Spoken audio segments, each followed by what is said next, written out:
एक समुदाय जो 50 साल तक सीरिया की सत्ता में रहा, अब अपनी जान बचाने के लिए भाग रहा है। जिन गलियों में कभी इनकी हुकूमत थी, वहां अब लाशें पड़ी हैं, घर जलाए जा रहे हैं और परिवार हमेशा के लिए खत्म हो रहे हैं। बशर अल असद के भागने के बाद सीरिया में अलावी समुदाय को खत्म करने की साजिश रची जा रही है। क्यों? क्योंकि ये वही लोग हैं जिन पर असद शासन का ठप्पा लगा हुआ है। तो अलावी कौन है? ये शिया हैं या कुछ और? क्यों अब ये मारे जा रहे हैं और क्या सीरिया में इनका कोई भविष्य बचा है? नमस्कार, मैं हूं सिद्धार्थ प्रकाश और आज हम इस कहानी को डिटेल में समझेंगे। एक ऐसी कहानी जिसमें धर्म, सत्ता, बदला और नरसंहार सब कुछ शामिल है। जब हम सीरिया की बात करते हैं तो हमारे दिमाग में सुन्नी और शिया मुस्लिमों की छवि आती है, लेकिन सीरिया में एक और बड़ा धार्मिक समुदाय है, अलावी। अब सवाल यह उठता है कि अलावी कौन है? क्या ये शिया मुसलमान हैं या इनका कोई अलग ही धर्म है?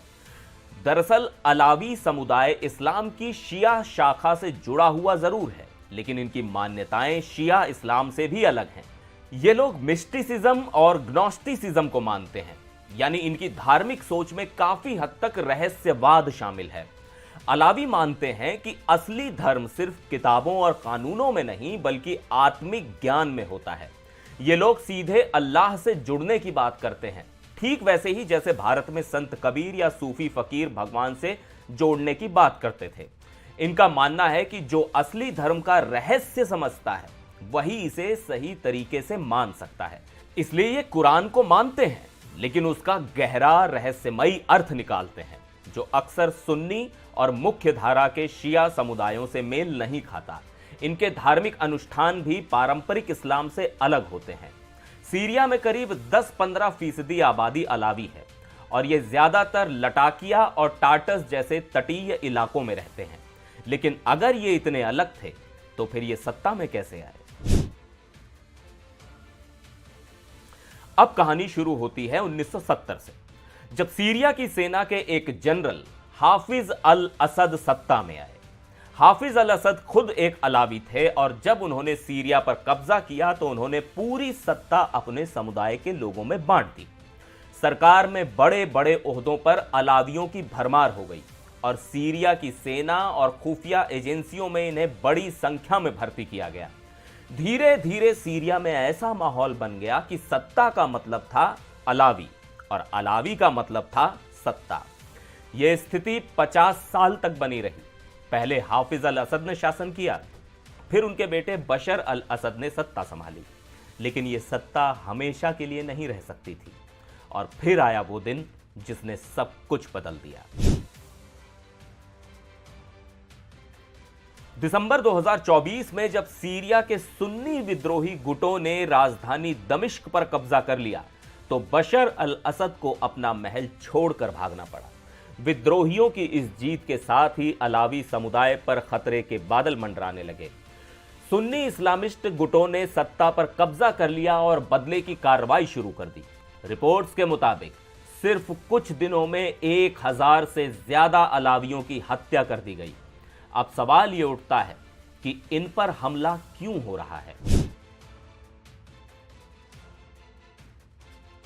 इसका जवाब एक शब्द में दिया जाए तो बदला। चलिए इसे 3 पॉइंट में समझते हैं। पहला, असद शासन से जुड़ाव। अलावी समुदाय को हमेशा बशर अल असद का समर्थक माना गया, इसलिए जब असद की सरकार गिरी तो विद्रोही गुटों ने बदला लेने के लिए अलावियों पर हमला कर दिया। दूसरा, कट्टरपंथी सुन्नी गुटों की सोच। आईएसआईएस और हयात तहरीर अल शाम यानी एचटीएस जैसे गुटों ने अलावियों को काफिर और मुर्तद यानी इस्लाम के गद्दार करार दिया। इन गुटों के मुताबिक अलावियों को जिंदा छोड़ना ही गलत है। और तीसरा, सीरिया का नया राजनैतिक समीकरण। अब सीरिया की सत्ता सुन्नी विद्रोहियों के हाथ में है और वो अलावियों को पूरी तरह खत्म करने पर उतार हैं। अब सीरिया के अलावी अपनी जान बचाने के लिए भाग रहे हैं। एक अलावी नागरिक ने बताया कि हमने अपने घर की लाइट बंद कर दी और छिप गए। जब बाहर निकले तो सड़कें लाशों से भरी पड़ी थी। लेबनान और तुर्की की तरफ बड़े पैमाने पर पलायन हो रहा है। ऐसे में सवाल उठता है कि क्या यह समुदाय पूरी तरह खत्म हो जाएगा? सीरिया की इस नई सरकार के साथ अलावियों के लिए हालात बहुत मुश्किल हैं। अगर विद्रोही गुट सत्ता में बने रहे तो अलावियों को अपने धर्म और मान्यताओं को छोड़कर सुन्नी इस्लाम अपनाने के लिए मजबूर किया जा सकता है। कट्टरपंथी गुट पहले भी अलावियों को इस्लाम से बाहर मानते आए हैं और अब उनके खिलाफ हिंसा का खतरा और बढ़ गया है। लेकिन अगर कोई बाहरी ताकत जैसे रूस या ईरान हस्तक्षेप करते हैं तो शायद हालात बदल सकते हैं। लेकिन अगर सीरिया पूरी तरह विद्रोहियों के कंट्रोल में आ गया तो अलावियों का अस्तित्व ही खतरे में पड़ सकता है। तो यह थी सीरिया के अलावी समुदाय की कहानी, जो कभी सत्ता में थे, आज मौत के साए में जी रहे हैं। क्या आपको लगता है कि अलावियों का भविष्य बच पाएगा?